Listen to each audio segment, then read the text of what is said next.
So this video will go through how to create a new column of data over here, for example, by using Python. So to begin with, I will assume that you have some knowledge of Python and some knowledge of Power BI. This is the Nasdaq Stock Exchange. These are the closing prices during the last 40 years taken from Yahoo Finance.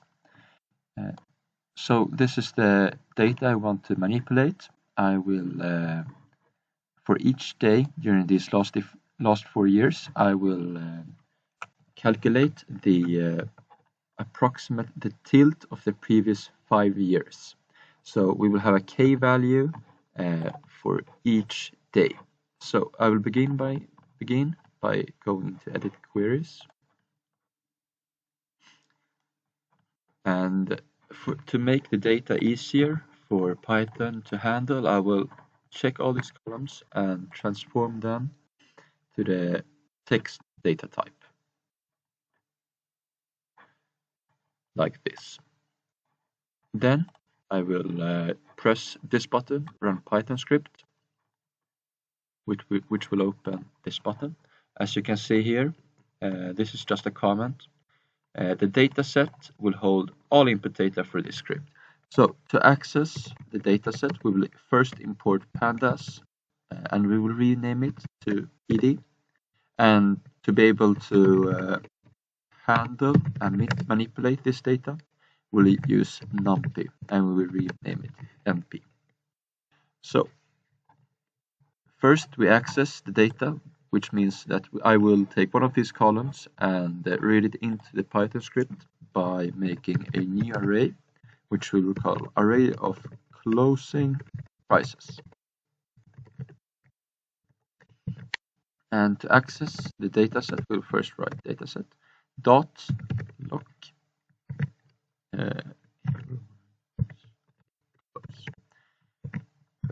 dot values. This simply means that we will access the close column, and this means that we will take everything in that column. Values means that it will take the values from here and return it as an array. And arrays can be manipulated by using NumPy. So, and we will also here declare a tilt array, which we will put to the same size as the taken array.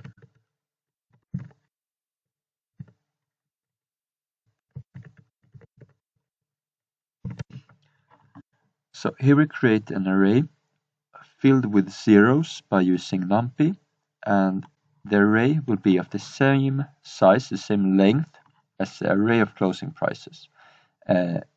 So these two will be of the same array, same size, and this is useful as tilt array will later be put next to the already existing columns, which are already of the same size. So to calculate the average tilt of each point, I will use this function, which I handily written before, and simply paste it into this text box. So this uses a least square method to compute the mean tilt of the array, assuming that it follows a straight code, using this formula. And the function simply returns the tilt. So first I will declare a variable, which will be useful, set to 0, and then I will declare a loop.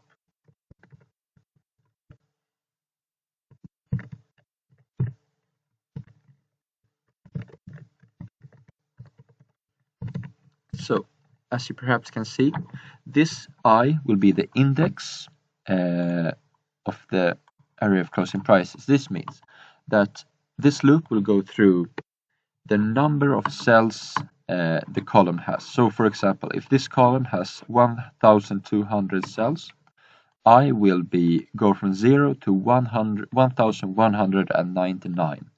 So that is for each cell. It will give the index. First, as we will go through, as it will compute the tilt of the previous 5 cells over here. This means that the first 5 cells will not have any value. We will, by design, put them to 0, and then the fun will start, and we'll have some k values over here. So for the first 5 cells, we will do like this.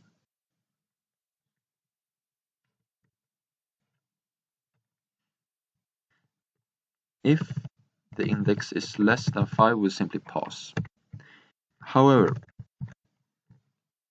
if it is more than 5, we will calculate tilt of the point by using the least squares method, which I will copy right here.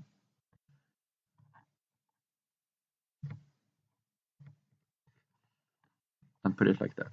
So the array we will compute are the last 5 points, which we will get through going through the array like this. So if, for example, the current index we're going through right now is 7, that means that we're at the 7th cell.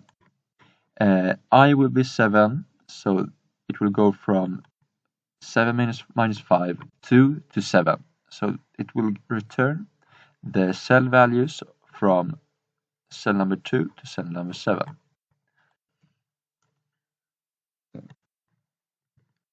And the least squares method will calculate the mean tilt of that array.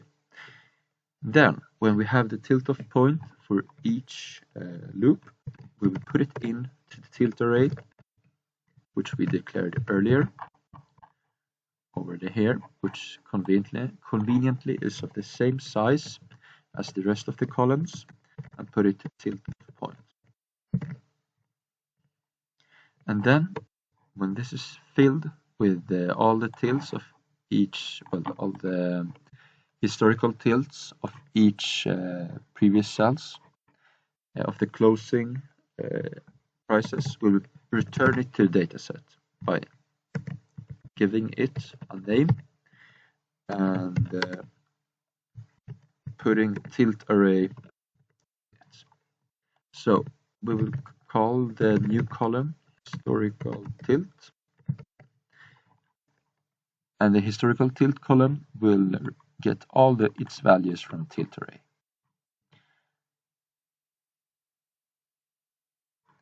And then, as Python doesn't have that much power in Power BI, as the power is reduced for larger data sets, the computing may take some time. And this is positive. Now we press and go into the dataset.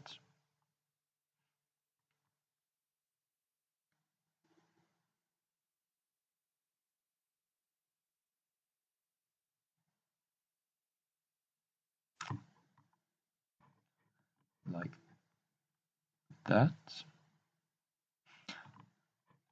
So, as you see, we have some errors. That is because Power BI has itself put these to fixed decimal number. We do not want this. We take it away.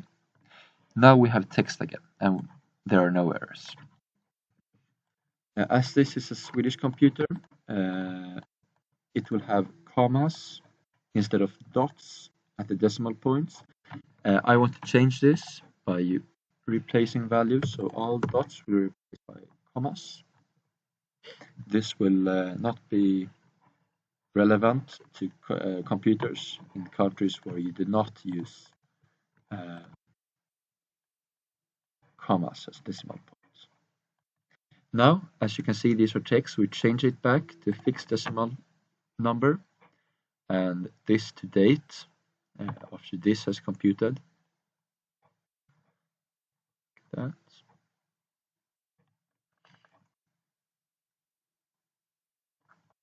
So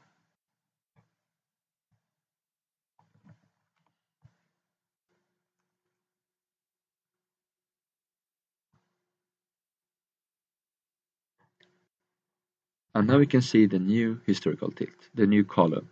So for the first 6, in fact, it was 0, and then it started getting values, which we computed by using the least squares method. And if we now go back and apply the changes made in the queries,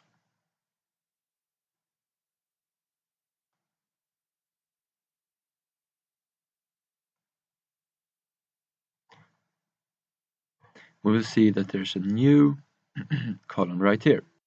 If we put it in, it will of course be 0 because well, very small compared to that, and this is also the sum. It should be perhaps the average for each year. And here we see that apparently it was quite volatile in the first days of the stock exchange, but then it's calmed down.